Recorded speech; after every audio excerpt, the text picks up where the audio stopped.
Hello students, EONIS Academy welcomes you all in today's lecture of strategy for UPSC exam 2021। देखिए आपको सबको पता है कि अभी रिसेंटली यूपीएससी ने जो हमारा प्रीलिम्स का एग्जामिनेशन था जो जून महीने में कंडक्ट होने वाला था उसको भी पोस्टपोन कर दिया है और उसका डेट 10th ऑफ अक्टूबर को अनाउंस कर दिया है। तो ऐसे कंडीशन में it is very much important कि हमने एक प्रॉपर स्ट्रेटेजिक प्लानिंग कैसे करना, क्या करना, इसके बारे में आपको गाइडेंस मिलना बहुत इंपॉर्टेंट है। तो आज के लेक्चर में हम लोग वही आपको बताने वाले हैं। So let's get start with today session. देखिए पहली बात जो इंपॉर्टेंट है, कभी भी आपको कोई भी एग्जामिनेशन का प्रिपरेशन करना है तो आपको ये पता होना चाहिए कि टोटल डेज कितने आपको मिल रहे हैं, डेज आपको कितना। तो ओवरऑल अगर बात की जाए तो आज 17 मई से 10th ऑफ अक्टूबर को तो टोटल डेज रिमेनिंग आर 145। ठीक है, टोटल डेज रिमेनिंग आर 145 और ये 145 डेज का हमको प्रॉपर प्लानिंग करना है कि 145 डेज में हमको कितना टाइम प्रीलिम्स को देना है, कितना टाइम मेंस को देना है और उसमें भी डिटेल में क्या क्या करना है ये मैं आप आज को बताने वाला हूँ। देखिए अभी जो पहला सबसे बड़ा जो कंफ्यूजन सबके सामने आता है तो what do I do now. ठीक है, जब भी ये प्रीलिम्स की डेट्स पोस्टपोन हो गई तो पोस्टपोन होने के बाद में दो प्रकार के ख्याल हमारे दिमाग में आते हैं। पहला जो आता है कि भाई चलो भाई रिलैक्स करते हैं, चिल आउट करते हैं या फिर नेटफ्लिक्स या फिर फलाना फलाना प्लेटफॉर्म पे डिफरेंट सीरीज देखते हैं। ठीक है, और दूसरा जो एक ख्याल आता है कि नहीं भाई ये टाइम हमने प्रॉपर यूटिलाइज करना चाहिए, प्रॉपर स्ट्रेटेजी बनाना चाहिए, हार्ड वर्क करना चाहिए ताकि हम हमारा जो ड्रीम है उसको अचीव कर सके। तो ऑब्वियस बात है you should choose second one. ठीक है, अगर आपको आपका ड्रीम जो भी यूपीएससी या फिर आईएएस ऑफिसर बनना है, डिफरेंट एग्जाम पोस्ट आपको हासिल करना है, तो ऐसे कंडीशन में you should plan strategy, work hard to achieve your dream. Next, ये दो कोर्स बहुत इंपॉर्टेंट है बेटा यूपीएससी के प्रिपरेशन में। पहली बात, अभी जो आपको एक्सेस का टाइम मिला, एक्स्ट्रा का जो टाइम मिला है उसको आपको एक अपॉर्चुनिटी कंसीडर करना है। तो इसके ऊपर ये कोट है, opportunities are usually disguised as hard work so most people don't recognise them. Basically ये जो अपॉर्चुनिटी, जो एक्सेस का टाइम आपको मिला है, दिस इज एन अपॉर्चुनिटी। आपको अपॉर्चुनिटी मिली है बट आप इसका यूटिलाइजेशन कब कर सकते हो, जब आप हार्ड वर्क करोगे।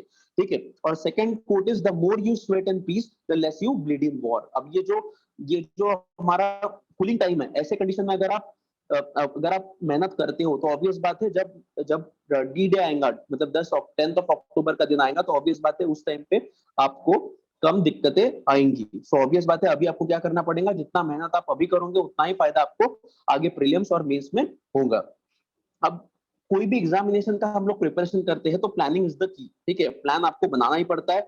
अब यहाँ पे एक आइजनहावर का एक कोट है, in preparing for battle I have always found that plans are useless but planning is indispensable. देखिए बहुत बार हम लोग प्लानिंग का जब ये वर्ड प्लानिंग इस्तेमाल करते हैं तो ऐसे कंडीशन में मेजोरिटी ऑफ द स्टूडेंट्स इसको कंसिडर करते हैं कि हम हर बार प्लान करते हैं बट वो प्लान हम प्रॉपर इंप्लीमेंट नहीं कर पाते। ठीक है, देखिए हमारे दिमाग में जो भी हम लोग प्लानिंग का अगर जब हम लोग एक ख्याल आता है तो ऐसे कंडीशन में हमको लगता है कि वो स्पेसिफिक प्लान 100% ही इंप्लीमेंट होना चाहिए। But for your kind information, कौन सा भी प्लान 100% इंप्लीमेंट नहीं होता है। अगर मान लीजिए आपने कोई प्लानिंग किया, वो प्लानिंग अगर आपका 50 to 60% भी अगर प्रॉपरली इंप्लीमेंट हो रहा है तो ऐसा समझिए कि आप नियर अबाउट आपका प्लान सक्सेसफुल रहा है। So that's why planning is the की। ठीक है, प्लानिंग आपको करना ही पड़ेगा भले ही वो आपको पसंद है या ना आए। So how to plan for the exam in the context of postpone of exam. अभी अगर फिलहाल देखा जाए तो यूपीएससी का जो जून में प्रीलिम्स एग्जाम होने वाला था वो अक्टूबर में पोस्टपोन कर दिया है। अब ऐसे कंडीशन में तीन प्रकार के थॉट्स हमारे दिमाग में आते हैं। पहला जो थॉट आता है that is whether I should continue with my prelims preparation, कि prelims preparation ही कंटिन्यू करूं। सेकंड आता है कि whether I should focus on the mains exclusively, कि भाई प्रीलिम्स को छोड़ देता हूं, रोक देता हूं और मेंस के पीछे लग जाता हूं। और तीसरा जो थॉट आता है that is prepare for both prelims and mains simultaneously. अब ऐसे कंडीशन में ये तीनों भी थॉट कोई भी यूपीएससी एस्पिरेंट के दिमाग में आने वाले हैं, मतलब आने वाले हैं, and this situation leads to the confusion. ठीक है, और ये कंफ्यूजन ही बना रहता है। तो भाई इसको रिजॉल्व कैसे करें। ठीक है, तो पहली बात, आपको कोई भी एग्जामिनेशन का स्पेसिफिकली यूपीएससी एस्पिरेंट को अगर स्ट्रेटेजी बनाना है तो आपको कुछ पॉइंट कंसीडर करने पड़ते हैं। पहला जो इंपॉर्टेंट पॉइंट है that is number of attempt, कि आपका पहला अटेम्प्ट है, सेकंड अटेम्प्ट है, थर्ड अटेम्प्ट है कि फोर्थ अटेम्प्ट है। ठीक है, पहला अटेम्प्ट है तो आपका स्ट्रेटेजी अलग रहेगा और आपने अगर मल्टीपल अटेम्प्ट्स अभी तक दिए हैं तो आपका स्ट्रेटेजी डिफरेंट रहेगा। Second point, what is the status of prelims preparation, कि आपका प्रीलिम्स प्रिपरेशन का स्टेटस क्या है। मतलब आपने स्टैटिक सब्जेक्ट आपने कैसे पढ़े हैं, आपका अंडरस्टैंडिंग ऑफ द सब्जेक्ट कैसा है। मान लीजिए environment, geography, polity, economy, art and culture, modern history, इसका आपका प्रिपरेशन कैसे है। फिर दूसरा एस्पेक्ट, मॉक टेस्ट आपने अभी तक कितने दिए हैं प्रीलिम्स के। ठीक है, देखिए ये प्रीलिम्स अगर आपको इजीली क्रैक करना है तो ऐसे कंडीशन में आपको मिनिमम 30 to 35 मॉक टेस्ट आपको देना ही पड़ेगा। 30 to 35 मॉक टेस्ट देने के बाद में प्रॉपर उसका एनालिसिस भी करना इंपॉर्टेंट है। थर्ड इज करंट अफेयर्स की, करंट अफेयर्स की जो मैगजीन्स आती है, different different type of magazines are available in the market. तो मैगजीन्स आप अगर कोई भी इंस्टीट्यूट का अगर आप पढ़ते हो तो उसका प्रॉपर रिवीजन आपका होना चाहिए। 2 से 3 बार का मिनिमम आपका करंट अफेयर का रिवीजन होना चाहिए। फिर CSAT, civil services aptitude test, it is also important from the prelims perspective. तो ये सबका अगर आपका स्टेटस कैसा है तो आपको दिखाएगा कि आपका प्रीलिम्स का पोस्टपोन, प्रीलिम का जो प्रिपरेशन है वो बेसिकली कैसा है। Third point is what is the status of GS mains preparation. ठीक है, तो जो जीएस के मेंस प्रिपरेशन का स्टेटस आपका क्या है, तो उसमें ऐसे का आंसर राइटिंग आपने अभी तक कितना किया है। मान लीजिए अगर आपको प्रॉपरली अगर ऐसे में अगर डिसेंट मार्क स्कोर करना है, out of 250 130 to 140 is the decent mark in ऐसे, तो ऐसे कंडीशन में आपने मिनिमम 10 to 15 एसेस तो भी आपने लिखने चाहिए। ठीक है, नहीं लिखे हैं तो अभी प्रॉपर टाइम है, आप ऐसे ऐसे का प्रैक्टिस कर सकते हो। Second is answer writing. ठीक है, अभी आंसर राइटिंग, जो आर्ट ऑफ आंसर राइटिंग आपको डेवलप करना पड़ेगा। अभी तक नहीं किया है तो भी अभी this is the right time to start with the daily answer writing. 1 to 2 question you can write on a daily basis. ठीक है, third is notes of facts and figure, और वो ये भी हैंड रिटन नोट्स। ठीक है, जो भी आप न्यूज़पेपर आपको पढ़ना है, न्यूज़पेपर अगर आपने अभी तक पढ़ा है तो ठीक है, बट अभी तक आपने हैंड रिटन नोट्स नहीं बना है specifically from the mains perspective, so it is the proper time to start with notes making of facts and figure. Those facts and figure you can directly quote in a answer writing. Next is a ethics preparation. Ethics is one of the important subject, but it is a tricky subject. एक बार अगर आपको tricks समझ में आती है कि भाई ethics का पेपर सामने है तो कैसे आंसर लिखना, so it is a very easy to score good mark in ethics. And again mock test, जो भी जीएस मेंस के मॉक टेस्ट है, भले ऑप्शनल के रहे या फिर जीएस के रहे, अभी तक अगर आपने लिखे तो अच्छी बात है, नहीं लिखे हैं तो आप वो कर सकते हैं। And fourth is optional subject, कि भाई आपका ऑप्शनल सब्जेक्ट का प्रिपरेशन कैसा है। ऑप्शनल सब्जेक्ट में 2 पेपर आते हैं, पेपर 1 एंड पेपर 2। तो इसमें आंसर राइटिंग आपका कैसा है, रिवीजन आपने किया है कि नहीं किया है, मॉक टेस्ट आपने कितने सॉल्व किए हैं, तो ये पॉइंट्स आपको कंसिडर करने हैं और उसके बाद में आपको प्लान बनाना है। तो ये प्लानिंग पे हम लोग आ जाते हैं। अगर ये आपका पहला अटेम्प्ट है, if it's your first attempt, तो आपको कौन से फैक्टर्स कंसीडर करने पड़ेंगे वो हम लोग देखेंगे।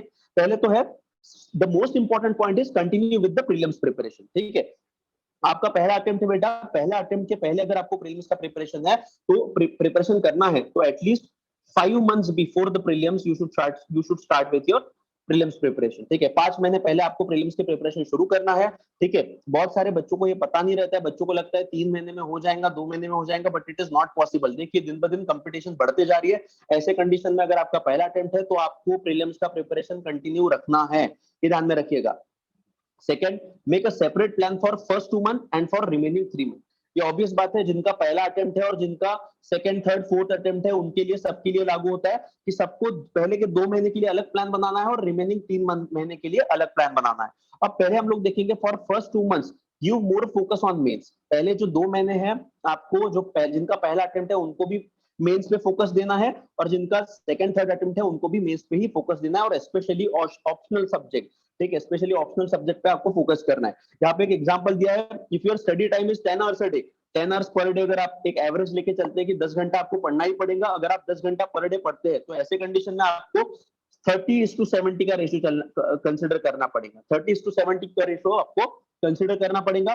30% मतलब 3 घंटा आपको प्रीलिम्स का प्रिपरेशन करना पड़ेगा और 7 hours आपको मेंस का प्रिपरेशन करना पड़ेगा। अब जो प्रीलिम्स है उसमें आपको मॉक टेस्ट सॉल्व करने पड़ेंगे, फिर स्टैटिक सब्जेक्ट पे आपको फोकस करना पड़ेगा, फिर जो करंट अफेयर्स की मैगजीन है उसको आपको रिवाइज कर सकते हैं, और जो मेंस का प्रिपरेशन है उसमें आपको ऑप्शनल और जीएस में टाइम डिवाइड करना पड़ेगा। ऑप्शनल आप 3 घंटा या फिर 3 से 4 घंटा आप पढ़ सकते हैं उसमें, और जनरल स्टडीज जो है वो जनरल स्टडीज आप 3 से 4 घंटा जनरल स्टडीज को भी दे सकते हैं। इसमें ऐसे का भी प्रिपरेशन आ गया और आंसर राइटिंग का भी टाइम आ गया। तो ऐसे आपको एक बेसिक लेवल का जो भी आपका स्टडी आवर रहेगा उसमें उसको आपको डिवाइड करना है 30:70 रेशियो में। 30 फॉर प्रीलिम्स, 70 फॉर मेंस, मतलब 10 घंटा अगर आप पढ़ते हो तो 3 घंटा प्रीलिम्स को, 7 घंटा मेंस को, और मेंस में भी सब डिवीजन कैसा, ऑप्शनल को आधा टाइम और जीएस को आधा टाइम। ऐसा आपको प्रिपरेशन प्लानिंग फर्स्ट 2 months के लिए करना पड़ेगा। Next for prelims in the first 2 month, मतलब प्रीलिम्स के लिए कैसा आपको पहले 2 महीने में पढ़ाई करना है। तो पहली बात है solve mock test with analysis, ठीक है। एटलीस्ट देखिए प्रीलिम्स का प्रिपरेशन स्टॉप नहीं होना चाहिए अगर आप पहला अटेम्प्ट दे रहे हो, तो ऐसे कंडीशन में solve mock test with analysis, 2 test per week at least तो भी आपने सॉल्व करना चाहिए। अगर अभी तक कुछ भी टेस्ट सॉल्व नहीं किया हो तो 2 दिन में एक पेपर भी दिया तो भी चलेगा, ठीक है। Second, revise polity on daily basis, ठीक है।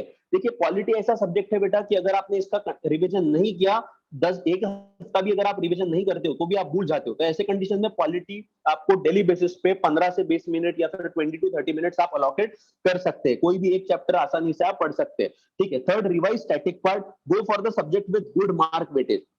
देखिए स्टैटिक पार्ट क्यों इंपॉर्टेंट है इसका भी मैं रीजन आपको बताता हूँ, बिकॉज करंट अफेयर्स के जो मैगजीन से जो सवाल आते हैं, ठीक है, ये जो अभी fluctuation in timing of exam हो रहा है, इसके कारण करंट अफेयर बहुत डायनामिक बन चुका है। सो ऑब्वियस बात है जो हमारे हाथ में मार्क रहते हैं या फिर the marks which we can easily score are static marks. तो ऐसे कंडीशन में जो भी स्टैटिक सब्जेक्ट है वो आपको अच्छे से करना है, specifically polity, environment, economics, geography, modern history, art and culture, इनको आपको अच्छे से डिटेल में एलैबोरेशन देखना है, इनका एनालिसिस करना है। अगर इन पे सवाल भी आता है तो हमारा सवाल गलत नहीं होना चाहिए। Next, continue with the current affair magazine from last 1.5 years, ठीक है, मतलब लास्ट के जून से लेके अभी तक के जो भी मैगजीन है आप पूरे कवर कर सकते हैं। इसका करंट अफेयर मैगजीन का आपका मिनिमम 2 to 3 टाइम्स क्या होना चाहिए, रिवीजन आपका होना चाहिए। देखो revision is the key to crack the UPSC prelims examination, ठीक है। And last, set a daily target, ठीक है, आपको डेली टारगेट सेट करना है, ठीक है। डेली टारगेट जब आप सेट करोगे तभी आपका वो स्पेसिफिक छोटे छोटे टारगेट जब बनते हैं तभी जाके हम हमारे मंजिल तक पहुंच सकते हैं। नेक्स्ट, अब for mains in first 2 months, पहले 2 महीने में मेंस के लिए क्या करना है। तो पहली बात तो है start preparing handwritten notes from mains perspective. अब ये हैंड रिटन नोट्स मतलब बेसिकली क्या है कि जो बेसिकली आप न्यूज़पेपर पढ़ते हो या फिर कोई भी आर्टिकल अगर आपने पढ़ लिया इंटरनेट पे वगैरह, तो उसमें जो फैक्ट्स एंड फिगर्स है वो फैक्ट एंड फिगर से आप क्या कर सकते हैं, इंफॉर्मेशन निकाल के रख सकते हैं, अपने खुद के हैंड रिटन नोट्स बना के रख सकते हैं। Basically these kind of notes provide an additional input in the answer writing process, ठीक है, and it plays very important role in answer writing, ये ध्यान में रखिएगा, ठीक है। Second is focus on 3 topics, one is ethics, second is optional subject and third is answer writing. Ethics बहुत easy है, ठीक है, इथिक्स पे आप फोकस कीजिए, जो भी लेक्सिकॉन वगैरह है वहां से अपने थ्योरेटिकल कांसेप्ट आप क्लियर कीजिए, और एक बार अंडरस्टैंडिंग सब्जेक्ट का अगर अच्छा आता है तो आप इथिक्स आसानी से अच्छे मार्क्स स्कोर कर सकते हैं। Second is optional subject, at least 60% optional should be done before prelims, ठीक है। अगर आपने कुछ भी शुरुआत नहीं किया है तो 60-70% तक भी अगर 2 महीने में होता है तो बहुत बड़ी बात है। अगर आपने ऑलरेडी ऑप्शनल सब्जेक्ट का एक बार रिवीजन कर चुके हैं तो go for the second revision, and along with that start with the answer writing of optional subject on a daily basis, ठीक है। एक क्वेश्चन अगर आप डेली बेसिस पे आंसर राइटिंग एक ऑप्शनल का लिखते हैं और एक क्वेश्चन जीएस का लिखते हैं तो भी चलेगा, ठीक है। आंसर राइटिंग में ये ध्यान में रखिएगा 3-4 चीजें बहुत इंपॉर्टेंट है। पहला तो structure of answer writing, structure of answer writing क्या है, कैसे है। Even Aeon academy will be providing you the free lectures on how to write answer, ठीक है, और उसमें स्ट्रक्चर कैसे मेंटेन करना, क्या क्या चीजें इंपॉर्टेंट है, हम लोग उसकी सीरीज एक लॉन्च करेंगे, उसमें आपको बाकी की इंफॉर्मेशन मिल जाएंगी। सेकंड, टॉपर्स बुकलेट, ठीक है, जो जहां पे भी आपको टॉपर्स बुकलेट अगर अवेलेबल होते हैं तो गो फॉर दैट, कैसे आंसर लिखते हैं, क्या लिखते हैं वो एक बार देखिए, ठीक है। And make your own strategy, strategy आपको बनानी है बेटा, पर don't try to copy strategies from the any topper, ठीक है। देखिए जो भी स्ट्रेटेजी आपका जब तक खुद का इनोवेशन आप नहीं दिखाओगे आंसर राइटिंग में तब तक आपको मार्क नहीं मिलेंगे, ठीक है। So that's why try to make your own strategy of answer writing and write daily 1 to 2 question per day. मैंने अभी बताया 2 क्वेश्चन आप लिख सकते हो, एक ऑप्शनल सब्जेक्ट का और एक जीएस का, ठीक है। Next, read newspaper on daily basis, पहले 2 महीने में आपको न्यूज़पेपर पढ़ना है, इसमें प्रॉपर एडिटोरियल्स वगैरह जो रहते हैं वो एडिटोरियल्स आपको अच्छे से एलैबोरेशन करना है और उसका एनालिसिस भी आपको करना है। देन ऐसे प्रैक्टिस, संडे टू संडे आप ऐसे ऐसे प्रैक्टिस कर सकते हैं, तो at least 5 to 10 essays, try to write between 5 to 10 essays, उतना भी अगर आपने लिखा तो भी चलेगा। इवन ऐसे लिख के आप हमारे जो ऑफिशियल नंबर इस स्लाइड पे नीचे दिए गए हैं वहां पे आप सेंड भी कर सकते हैं, हमारे तरफ से फ्री ऑफ कॉस्ट आपको चेक करके भी मिलेंगे। Next, whether to go for mock GS mains test और नॉट, ये वेरी इंपॉर्टेंट क्वेश्चन। अगर आपका पहला अटेम्प्ट है बेटा, इवन अभी तक आपने अगर आंसर राइटिंग की प्रैक्टिस नहीं की है तो डेली बेसिस पे आप आंसर लिखना शुरू कर दीजिए, ठीक है। डेली बेसिस पे लिखोगे तो एक बार आपका मोमेंटम आ जाएगा, और मोमेंटम अगर आता है तो सेकंड मंथ के एंड में आप you can go for GS mains full fledge test paper, ठीक है। तो ये इंपॉर्टेंट है। Then answer writing practice for optional subject is also important, अभी मैंने बताया मेक अ डेली टारगेट, ठीक है, इसमें भी आपको डेली टारगेट बनाना है। मेंस के प्रिपरेशन के लिए। देखिए एटलीस्ट आपको वीकली प्लान तो भी बनाने हैं, मतलब हफ्ते भर की प्लान आपको बनाने हैं। If possible try to make a rough plan for next 145 days, मतलब जो 145 डेज आपको अवेलेबल है अप टू प्रीलिम्स 2021, तो उसमें आपको एक रफ प्लान बनाना है कि भाई 145 डेज का मेरा स्ट्रेटेजी कैसे होगा, और उसमें फिर माइक्रो प्लानिंग आपको करनी है। पहले एक रफ प्लानिंग आप ब्रॉड लेवल पे 145 डेज का कर लीजिए, और उसमें फिर वीकली प्लान, मंथली प्लान, इसको आप डिवाइड कीजिए। It is very important from the upcoming prelims examination. अगर आपको जो टाइम आपको मिला है और लॉकडाउन का जो सिचुएशन है, इसमें अगर आपको प्रॉपरली टाइम का यूटिलाइजेशन करना है, तो it is very much important to plan for upcoming 145 days. और दूसरी इंपॉर्टेंट बात है, मेक इट योर ओन। ये जो आपको प्लानिंग वगैरह करना है बेटा, number of videos are available on internet, number of videos are provided by different coaching institute. जो भी आपको ये टाइमिंग अलोकेट करना है या फिर कौन सा सब्जेक्ट को कितना टाइमिंग देना है, it is up to you. आपको पता है your strength and your weaknesses. ऐसे कंडीशन में जो भी इंपॉर्टेंट टॉपिक्स है उसको आपको पहले कंसिडरेशन देना है, और जो थोड़े कम वेटेज के टॉपिक है उसको बाद में आप दे सकते हैं। ठीक है, तो ये चीज आपको खुद बनानी है और खुद का इंडिविजुअलाइज प्लान आपको चॉप डाउन करना है। ठीक है, देखिए हम लोग हमारे तरफ से ऑन आइस एकेडमी एक चीज प्रोवाइड कर रहे हैं कि जो भी आप प्लान बनाते हो वो प्लान हमारे टेलीग्राम चैनल पे जो ऑफिशियल नंबर से, वहां पे आप हमको सेंड कर सकते हैं। हमारी तरफ से फ्री ऑफ कॉस्ट आपको गाइडेंस दिया जाएगा कि वो स्पेसिफिक प्लान में आपको क्या क्या चेंजेस करने हैं, कैसे कैसे करने हैं, इसके बारे में। देखिए डेली आंसर राइटिंग का हम लोगों ने डेली आंसर राइटिंग वर्कशॉप हम लोग लॉन्च कर रहे हैं 1 जून से। अगर किसी को ज्वाइन करना है तो they can enrol on the numbers provided below. ठीक है, नेक्स्ट, अब जो बचे हुए 3 महीने हैं, ठीक है, फॉर रिमेनिंग लास्ट 3 मंथ आपको क्या करना है, कंप्लीटली फोकस ऑन प्रीलिम्स। आपको प्रीलिम्स पे कंप्लीटली फोकस करना है। Next, try to solve mock test with analysis. Minimum 30 to 35 test आपको सॉल्व करने हैं, मतलब सॉल्व करने हैं, and that too with analysis. और ये जो मॉक टेस्ट आप सॉल्व कर रहे हैं, इसका रिवीजन भी आपको करना है minimum 2 to 3 times. Then revise static and current topic from magazine, इसका भी रिवीजन आपको 2 to 3 टाइम्स करना है। Then don't read from any news source in the last 2 month. ये अभी बता दे रहा हूं मैं, कोई भी नए सोर्स से कोई भी नया मटेरियल पढ़ने की कोशिश मत कीजिएगा। नंबर ऑफ आप your colleagues will tell you कि भाई ये फलाना मैगजीन में ये चीज नहीं आई है, दूसरे मैगजीन में ये चीज नहीं आई है। ठीक है, तो ये डिफरेंट डिफरेंट मैगजीन में कुछ ना कुछ डिफरेंट रहेगा, but please focus on whatever you are read till date. ठीक है, और उसी को आपको कंटिन्यू करना है। अल्टीमेटली कोई भी नया सोर्स पढ़ने के पहले आपको एक चीज का ख्याल रखना पड़ेगा कि भाई वो स्पेसिफिक जो नया सोर्स आप पढ़ रहे हो उसका रिवीजन आप कर सकते हो क्या। देखिए अगर आप रिवीजन नहीं कर पाते हो तो you literally you are wasting your time. तो ऐसे कंडीशन में don't read from any news source in the last 2 month and focus on CSAT, civil services aptitude test का। अगर आप पेपर देखें पिछले 3 से 4 साल का, तो यूपीएससी ने जो ये टफनेस लेवल रहता है एग्जामिनेशन का, वो धीरे धीरे बढ़ाते जा रहा है। तो ऐसे कंडीशन में सीसेट को हल्के में लेने की गलती मत कीजिएगा।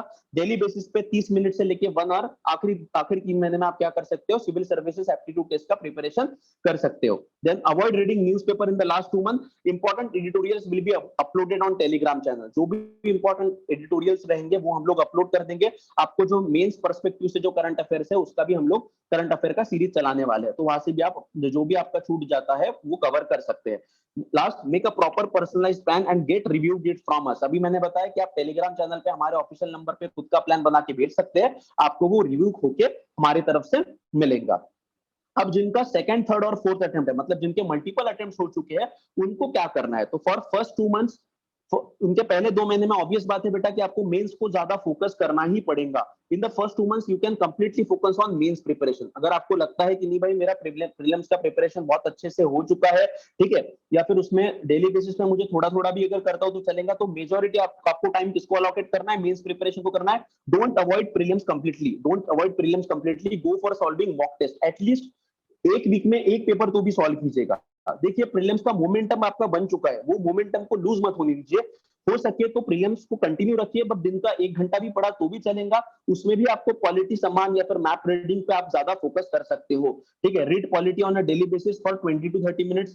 15 से 20 मिनट में कोई भी एक चैप्टर पॉलिटी का आसानी से खत्म हो सकता है। तो पॉलिटी आपको कंटिन्यू करना है, और हफ्ते का आपको एक पेपर प्रीलिम्स का सॉल्व करना है with analysis. Then try to improvise the art of answer writing for both GS and optional subject. ये वेरी इंपॉर्टेंट है। देखिए आपका सेकंड, थर्ड, फोर्थ अटेम्प्ट है, आपने ऑब्वियस बात है, ऐसा अगर हम लोग कंसिडर करते हैं कि ऑलरेडी आपने आंसर राइटिंग का प्रैक्टिस किया है, तो कोशिश कीजिए कि जहां जहां पे आपका गलत हुआ था या फिर जो भी आपका आर्ट ऑफ आंसर राइटिंग है उसको इंप्रूव करने की कोशिश कीजिए in both GS and optional subject. बहुत बार क्या होता है बेटा कि हम लोग ऑप्शनल सब्जेक्ट का पढ़ तो लेते हैं, बच्चे एक एक दो दो साल ऑप्शनल सब्जेक्ट पढ़ते हैं, बट कभी आंसर राइटिंग की प्रैक्टिस नहीं करते। देखिए optional subject is completely different from GS subject. Optional subject में आपको स्पेशलाइज्ड आंसर लिखने पड़ते हैं वो स्पेसिफिक सब्जेक्ट के, तो ऐसे कंडीशन में it is very much important to practise the art of answer writing for optional subject. Then focus on ethics and optional subject mainly. अगर आपका सेकंड थर्ड अटेम्प्ट है तो इथिक्स के मार्क कैसे इंप्रूव हो उस पर आप फोकस कीजिए, और ऑप्शनल सब्जेक्ट में भी आपको इंटेंसली फोकस करना है। Then make a proper plan for yourself according to one strong point and weak point. जो भी आपके स्ट्रॉन्ग पॉइंट है उस पे आप फोकस कीजिए, एंड वीक पॉइंट है उस पे भी फोकस कीजिए, और उस हिसाब से आपको क्या करना है, खुद का प्लान करना है। Focus on critically analysing the important current topic. जो भी करंट टॉपिक आप पढ़ रहे हो उसको क्रिटिकली एनालिसिस करने की कोशिश कीजिएगा। Then go for solving mock GS and optional test paper. ये वेरी इंपॉर्टेंट है। अगर आपका आंसर राइटिंग अभी तक आपने कर चुके हैं तो भाई फुल फ्लेज पेपर के लिए भी आप जा सकते हो, आप वो सॉल्व कर सकते हैं, ठीक है। ऐसे कंडीशन में optional test paper are also available in the market and mock GS paper are also available. वो आप प्रॉपर लिख के भी आप देख सकते हो और टाइम लगा के कि भाई कितने टाइम में मेरे कितने सवाल हो रहे हैं। Then last, daily answer writing practice. Again it is common for everyone. अगर आपका पहला अटेम्प्ट है, सेकंड है, थर्ड है, फोर्थ है, but at least daily answer writing practice आपने करना चाहिए, मतलब करना ही चाहिए। और उसके बाद भी सबसे important, make a proper plan and get it evaluated by your team. इसका भी जिनके मल्टीपल अटेम्प्ट्स हो चुके हैं उन्होंने भी खुद का प्रॉपर प्लान बनाइए, खुद के स्ट्रेंथ एंड वीकनेसेस के हिसाब से उसको प्लानिंग कीजिए, और ये प्लान हमसे भी वो रिव्यू कर सकते हैं। और जो लास्ट 3 महीने उसमें आपको क्या करना है, the planning is same as explain earlier for first attempt student. वही है, पहला सबसे इंपॉर्टेंट फैक्टर जो है कि जो जिनका सेकंड अटेम्प्ट थर्ड अटेम्प्ट रहता है, most of the students are in confidence, over confidence कि भाई मेरा तो आसानी से निकल जाएगा, मेरा लास्ट ईयर निकल गया था, ये भी साल मेरा निकल जाएगा। But don't be in over confidence, ठीक है। यूपीएससी बेटा, यूपीएससी कैसा गूगली डालेगा हमको ये भी पता नहीं चलता है। सो दैट्स व्हाई प्रीलिम्स का प्रिपरेशन आपको सीरियसली ही करना है। Second, consider prelims as your first attempt. मतलब अगर आप प्रीलिम्स, भले ही आपका सेकंड थर्ड फोर्थ अटेम्प्ट है, बट आपको प्रीलिम्स देते वक्त यही कंसीडर करना है कि it is my first attempt, और उस हिसाब से ही आपको प्रिपरेशन करना है। Third, don't focus too much on mains. जो आखिरी के 3 महीने हैं उसमें ज्यादा आपको फोकस नहीं करना है। दिन का अगर आपने 1 से 2 घंटा भी अगर मेंस के लिए दिया, दो भी चलेगा, बट आखिरी का जो महीना है, मतलब प्रीलिम्स के 1 महीने पहले आपको टोटली आपको प्रीलिम्स का ही पढ़ना है, ध्यान में रखिएगा। और आपको भी solve mock test 30 to 35 with analysis. Minimum इतने तो क्वेश्चन पेपर आपने भी सॉल्व करने चाहिए। और उसके बाद में सीसेट का पेपर, ठीक है। अभी मैंने बताया कि सीसेट का पेपर पिछले 3 से 4 साल से बहुत टफ आ रहा है। ऐसे कंडीशन में इसका भी प्रैक्टिस आपने करना चाहिए। एटलीस्ट जो लास्ट ईयर के क्वेश्चन पेपर है वो तो भी आप सॉल्व करके देखिए एक बार। वैसे टाइप के क्वेश्चन अगर आपको अच्छे से सॉल्व कर सकते हैं तो it is good. Last, focus on the last year mistakes and try to avoid it in a mock test. जो भी आपके पिछले साल में जो मिस्टेक्स हो चुके हैं उस पर आप फोकस कीजिए और वो मॉक टेस्ट में अवॉइड करने की कोशिश कीजिए। देखिए आपके लिए सबसे ज्यादा इंपॉर्टेंट एडवांटेज क्या है कि already you have experience the UPSC prelims examination the last year. तो अभी आपको उसको सिर्फ इम्प्रोवाइज करना है, जहां पे आपकी गलती हुई है उसको आपको सुधारना है और वैसी गलतियों को अवॉइड करना है, ठीक है। देखिए some common instructions are there for all of us. पहली बात, प्लान बनाते वक्त ये फोकस करना कि हमको हमारी मेंटल हेल्थ पे फोकस कर, मेंटल हेल्थ को भी ध्यान में रखना है। बिकॉज अभी जो लॉकडाउन की सिचुएशन है, ऐसे कंडीशन में number of aspirants are going through the stress, frustration, ठीक है। तो ऐसे कंडीशन में मेंटल हेल्थ पे हमको फोकस करना है। मेंटल हेल्थ कैसे हम लोग स्ट्रॉन्ग कर सकते हैं, आप घर पे योगा कीजिए, ठीक है। योगा कर सकते हैं या फिर कुछ माइनर फिजिकल एक्टिविटी भी आप कर सकते हैं, ठीक है। कुछ फैमिली के साथ में कन्वर्सेशंस वगैरह आप कर सकते हैं ताकि आपका मेंटल हेल्थ बना रहे। Second, take proper sleep. देखिए प्लान जब हम लोग बनाते हैं तो उस दिन स्पेसिफिकली बच्चों को एकदम जोश आ जाता है कि नहीं चलो भाई आज पूरी रात नाइट हम लोग पढ़ाई करते हैं। बट ऐसे करने से आपका एग्जामिनेशन नहीं निकलने वाला है। This UPSC preparation is a long term preparation. तो ऐसे कंडीशन में आपके बॉडी को रेस्ट भी मिलना बहुत आवश्यक है। मिनिमम 5 to 6 आवर्स का आपका क्या होना चाहिए, स्लीप होना चाहिए, मतलब होना ही चाहिए। Third, try to be physically fit by doing multiple exercises at home. हो सके तो घर पे ही रहिए, ठीक है। और घर पे ही मल्टीपल एक्सरसाइजेज आप आपके रूम में या फिर आपके टेरेस पे भी आप कर सकते हैं। Then remain positive. I know the situation outside is quite negative. ऐसे कंडीशन में भी हमको कोई पॉजिटिव एस्पेक्ट को ढूंढना है और पॉजिटिविटी को स्टिक रहना है कि भाई ups and downs will gonna come in your life, ठीक है। और ये प्रिपरेशन ऐसा यूपीएससी का, इसमें अप्स एंड डाउन्स आना एक जायज बात है। बट ऐसे भी कंडीशन में हमको पॉजिटिव एस्पेक्ट हमारा बना के रखना है। जो भी हमको 145 डेज टाइम मिला है वो 145 डेज पे हमको स्टिक रहना है। बहुत बार क्या होता है, नंबर ऑफ जो कुछ कुछ बच्चे ये रूमर्स फैला देते हैं, कि चलो भाई एजुटेशन हो रहा है, प्रीपोन हो सकता है examination, don't go for rumours, ठीक है। आपको कुछ भी इंफॉर्मेशन अगर प्रोवाइड होती है तो यूपीएससी खुद के साइट पे अपलोड करता है, वहां पे आप जाके देख सकते हैं, ठीक है।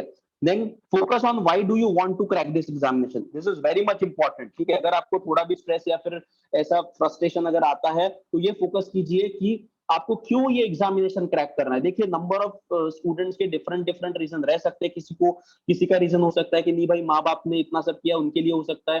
किसी का रीजन हो सकता है कि भाई वो स्पेसिफिक पावर, पोजीशन, प्रेस्टीज मुझे हासिल करना है। तो नंबर ऑफ रीजन हो सकते हैं, पर उसी को फोकस में, उसी को ध्यान में लाइए और अपने प्रिपरेशन को स्टिक रहिए, ठीक है। Do healthy competition with your peers, जो भी आपके कलीग्स हैं उनके साथ आप हेल्दी कंपटीशन कीजिएगा, ठीक है। इंफॉर्मेशन शेयर करना बहुत अच्छी बात है, उनसे भी इंफॉर्मेशन मिलाना अच्छी बात है। देखिए इंफॉर्मेशन शेयर आप अगर नहीं करोगे तो बेसिकली प्रॉब्लम क्या होता है कि आप लोग 10-20 लोगों का आपका ग्रुप रहेगा, आप उनको नहीं करोगे, बट आपका कंपटीशन उन 10-20 बच्चों के साथ नहीं, आपका competition near about 7 to 8 lakh aspirants के साथ में है जो एग्जामिनेशन देने वाले हैं, तो ये ध्यान में रखिएगा। Then while making plan, number of things you should consider, वो 7 चीजें जो इंपॉर्टेंट है वो कौन सी आपको कंसिडर करना है। पहला है how many hours you will be going to study, मतलब आप कितना घंटा पढ़ाई करने वाले हैं। ऐसे कंडीशन में अगर आपका पहला अटेम्प्ट है तो 10 to 12 आवर्स इज सफिशिएंट, जिसका दूसरा तीसरा अटेम्प्ट है उन्होंने 12 to 15 आवर्स इज सफिशिएंट। देखिए 10 घंटा भी पढ़ा तो भी चलेगा, बट वो 10 घंटा आपका पढ़ाई क्वालिटी स्टडी होना चाहिए। तो how many hours you are going to study, ये आपका पहला डिसाइड होना चाहिए। Second is how you are going to study, मतलब आप कहाँ का कैसे पढ़ने वाले हो। कोई बैठ के पढ़ता है, कोई चलते चलते पढ़ता है, ठीक है। दूसरा आपका रिसोर्स मटेरियल कैसा है, ठीक है, मतलब मोबाइल पे आप पढ़ना चाहते हो या फिर बुक से पढ़ना चाहते हो तो उसके भी आपको इंतजाम करना पड़ेगा। Third, make a list of study material available to you, मतलब जो भी आपके पास में स्टडी मटेरियल अवेलेबल है उसका आप एक लिस्ट बनाइए, ठीक है। रिसोर्सेस कंस्ट्रेंट रखिए, कम से कम रिसोर्सेस से ज्यादा आउटपुट निकालने की आपको कोशिश करना है। अगर आपके पास में ऑलरेडी जितने लिमिटेड रिसोर्सेस है उससे भी एग्जाम क्रैक हम लोग कर सकते हैं, ठीक है। Don't go for any new material कि भाई नहीं मेरे दोस्त ने बताया तो वही वो पढ़ना ही, मतलब ऐसा नहीं करना है। जो भी आप पढ़ रहे हो उसी को ही आप कंटिन्यू रख सकते हो। तो जो भी मटेरियल आपके पास अवेलेबल है उसका एक लिस्ट बनाइए। Fourth, stick to the resources you have been studying through, जो भी रिसोर्सेस से आप अभी तक पढ़ रहे थे उसको ही आपको रिवाइज करना है। देखिए हम लोग बार बार बताते हैं, एक ही किताब अगर आप 10 बार रिवीजन करोगे तो वो किताब आपके जहन में बहुत अच्छे से बैठ जाएंगी। वही फॉर्मूला, ये जो रिवीजन का फॉर्मूला, यही यूपीएससी एग्जामिनेशन के आपकी नैया पार लगा सकता है। So stick to the resources you have been studying through. Allot some time to physical activity at home, at least कुछ तो भी फिजिकल एक्टिविटी हमारी होनी चाहिए, उस हिसाब से आप प्लानिंग कीजिए। And 6, spend quality time with family. देखिए कन्वर्सेशन होना बहुत इंपॉर्टेंट है अभी के टाइम पे। अगर आपको कभी भी डिप्रेसिंग या फिर स्ट्रेसफुल अगर फील होता है तो गो टॉक विथ योर फैमिली, ठीक है, और फैमिली के साथ में थोड़ा टाइम स्पेंड कीजिए, उसको भी आप थोड़ा टाइम अलोकेट कीजिए। And very important thing, limit use of social media. अगर आप यूट्यूब से या फिर YouTube, Facebook, Instagram, Telegram, WhatsApp, ये different kind of social media are available right now, but इसको भी प्रॉपर टाइम अलोकेट कीजिए, ठीक है। मटेरियल पढ़ने जाते हैं, पढ़ाई करने जाते हैं, यूट्यूब पे कोई इंफॉर्मेटिव वीडियो पढ़ने जाते हैं, बट हमको ही पता नहीं चलता है आधे घंटे का वीडियो हमारा 2-3 घंटा कैसा खा लेता है। So that's why limit use of social media. ये सब फैक्टर्स आपको प्लान बनाते वक्त क्या करने हैं, कंसिडर करने हैं, ठीक है।